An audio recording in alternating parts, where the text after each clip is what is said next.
What's good, YouTube? It's your main man, AB the Hero, back again with another video, and we're a little late with this one, but this video is the recap of the 76ers Hornets game from last night. 76ers got the W, Hornets took the L, but we're gonna talk about it. With my dude, AB the Hero. Well, we getting it down in the Ball State, baby. Hey, AB, way to get out on the lane. Way to get out on the lane. What do you thought about that, Jay? I like that. Yeah, I told you, he's a hustler for it. Let's go. I'm out.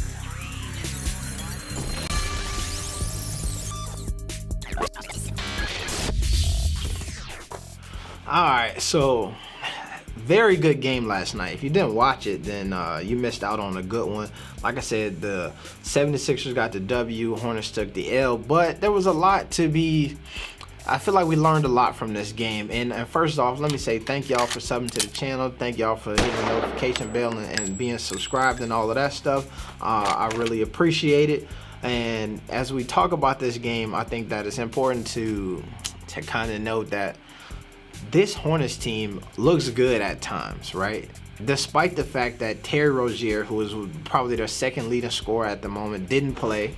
PJ Washington, who was one of their most consistent bigs, didn't play. So really you playing with an undersized team with two new guys into the starting lineup. And so things, while they looked good, they also looked like, man, what are we doing at this moment?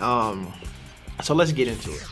Also, thank y'all for subbing to the channel. As y'all can see, we're growing. We're on the way to 10,000. So I appreciate y'all for being a part of the fam and all of that good stuff. All right. So now, like y'all know how we do, we look at the box score here. And first of all, let me just scroll down here. And I would say that, see your boy Lamelo, 22 points, 3 assists, 7 boards, 50% from the field, 50% from behind the arc, 100% from the free throw line. His free throw shooting as of late has been amazing, right? He has been on from the free throw line, which is good. That's where he is going to like get over the point total hump, right? That's something that Zoe could do, right? Either attempt more free throws for one and then make more would help his overall totals in the box score. Now, I will say this. Obviously, the assists were a bit low last night for Lamelo, who's probably averaging like 6 assists on the season at this point. But I think too, like, if you watch this game, like, you get a different feeling from the game than you would if you just looked at the box score. So from that box score, you think like, yo, my dog was balling last night, right? That's a pretty decent for a rookie, 20 games in. That stat line, yo, you hooping. But from like the elite version of Melo that we seen just a couple nights ago, where he dropped 27, and how you really see how he impacted the game in the winning of it, you'll see that like these 6 turnovers here probably is why they lost this game, right? If he doesn't have these 6 turnovers, because a lot of them came, well, I don't say a lot, but a few of them came critical time in that fourth quarter. They trying to mount the comeback. They right there.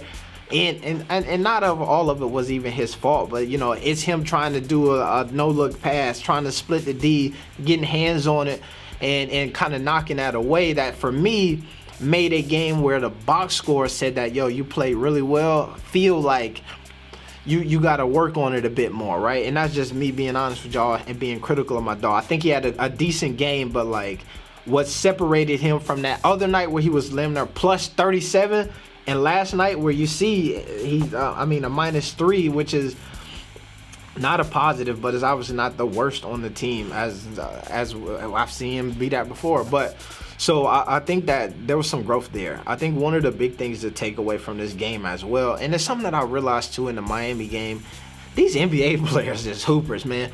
Joel Embiid, you can see the difference between some of these guys. When Jimmy Butler was on the roll in that Miami game, like he just looked different.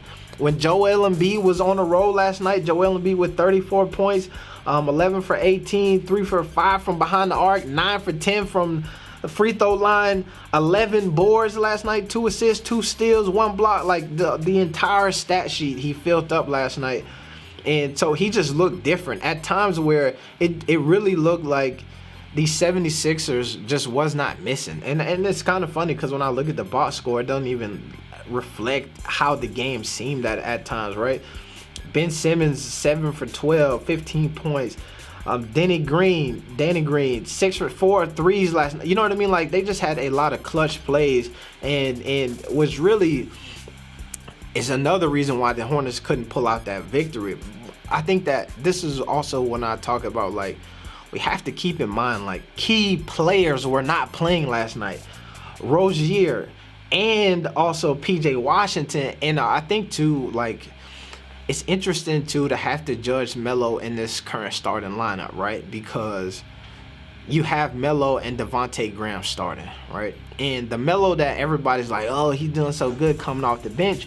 When he comes off the bench and provides that spark, it's for a Rozier who's a scorer, a Hayward who's a scorer, bringing in Miles Bridges who's super athletic, right? I think that obviously Miles Bridges also got the start last night because PJ Washington wasn't in, but like it's a different dynamic. Those three guys who can when you have Rozier, Hayward, Bridges, and whoever else, Cody or Bismack on the court with Melo, like, you got guys who are going to score at all levels. Miles is going to be available to catch the lob. Cody and Terry can shoot the lights out. Gordon and Terry can shoot the lights out. Gordon Hayward mid-range is damn near automatic if you get it to him in the spots. Terry Rozier can get super high. So it's like, judging Melo right now in the starting lineup with a starting lineup that is not their best version of said starting lineup, like, is also tough to do. So I think it was that, right? We seen Malik Monk kind of cool off a bit last night, and honestly, I mean, 4 for 10, 3 for 7, that's not bad. But when you take into account the other night he had 6 or 9 threes or some shit like that, like, it's a bit slower of a performance, right? Also played 28 minutes. I think last night was the most minutes we ever seen Melo play with 38. And I think that, like I said, towards the end of that game, some of these assists that we see here, like some of these turnovers that we see here, like, should have been assists, right? Should have been, like, if on a perfect night where he's feeling it, those are good passes that then go in as a buckets. And then we see those extra 3 assists that we're missing from his totals last night. I think too, y'all know how I like to do it, man. I like to look at this play by play. I think that there's something interesting to be seen here, right? Because, like I said, a slow start again. Like, most of us felt like you throw Melo into that starting lineup and you're going to get the fast-paced, quick start that you want. Still been some slow starts, but like I said, it's been in the starting lineup twice and changes both times. First time you just throw him in there, bam, that's cool. But it's Graham instead of Rozier.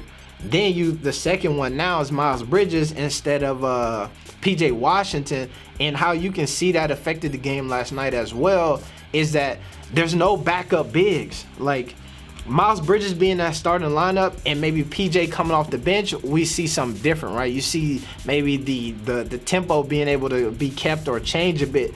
But last night, I mean, you going from Miles Bridges to Bismack, you know what I'm saying? Miles Bridges to Cody Martin or whatever. Like, it's not the same people who we've seen, like, jump started, right? So their rotations and things have to be tweaked a bit in order to make it make sense. You look at this here, and obviously, like, this is what I like to go to, because right around this part here in the screen, right, if we look at from the 7:06 mark to about, you know what I'm saying, 5:50 is where typically Melo would come into the game with Miles Bridges, right? Here you see that there is no substitutions in this moment, right? There's no, so you see Malik Monk enters the game in that time. That's what I meant. Malik Monk enters the game right here during that time where Melo and Miles Bridges would come in and provide a spark. There's no spark. They don't score another basket until 3 minutes later, 4 minutes later, after Malik Monk jumps into that game. Like, there's something that has to be done, and what I think that is, in my head, I want to say there's something that has to be done. But what I realize is that it's a personnel situation. The NBA, man, is full of some hoopers. So when you got a guy like Terry Rozier who's not playing, it's missed. It's not the same team.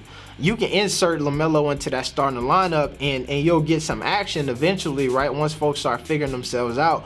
But like, it's a different starting lineup when your key players around you are also really, really good. Not saying Devontae and them are not really, really good, but like the consistency at which you get from a Hayward and you may get from Rozier at times is not matched by Monk and Graham. And I think like having those different pieces to be able to pull in and move and be athletic and small and big and change up things with PJ, Miles, Bismack, and Cody is a different animal than when you take one of those guys out of that rotation. You end up asking one of them to do too much.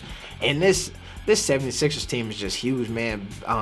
Embiid, Dwight Howard, Simmons, like just all really, really big guys. So the Hornets struggled with that last night, man. And I think, man, it is I don't know. It was a game where I feel like we learned a lot from this Hornets team. Just seeing them play with limited pieces, right? But if you look at the scores up here, man, of each quarter, you see that they started to figure things out. And going into the fourth quarter, they finally, you see that second half, they finally caught the stride and won the second half of this ball game, right?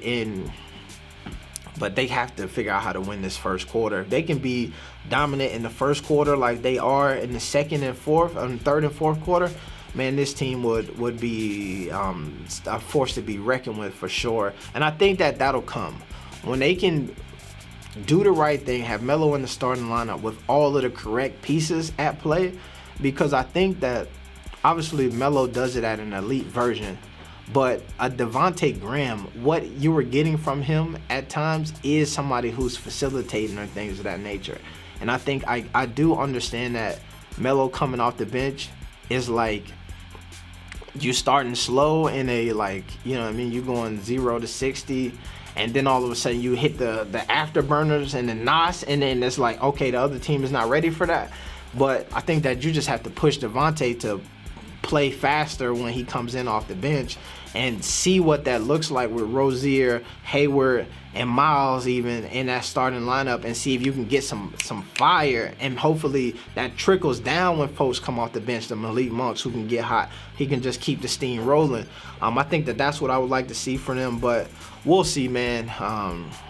That last night's game was a good game. The Melo play at the end, to me, also shows his character a ton when you watch him as the game is ending and you see him steal the ball from Embiid and then knock down a three and then make it a 5-point game. Like, you still in the ball game at that point.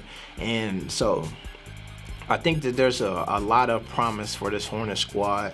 But, you know, we just got to see how it's going to play out. It's your main man, AB the Hero, though. I am getting up out of here. No, not peace. +1, triple B's. We out.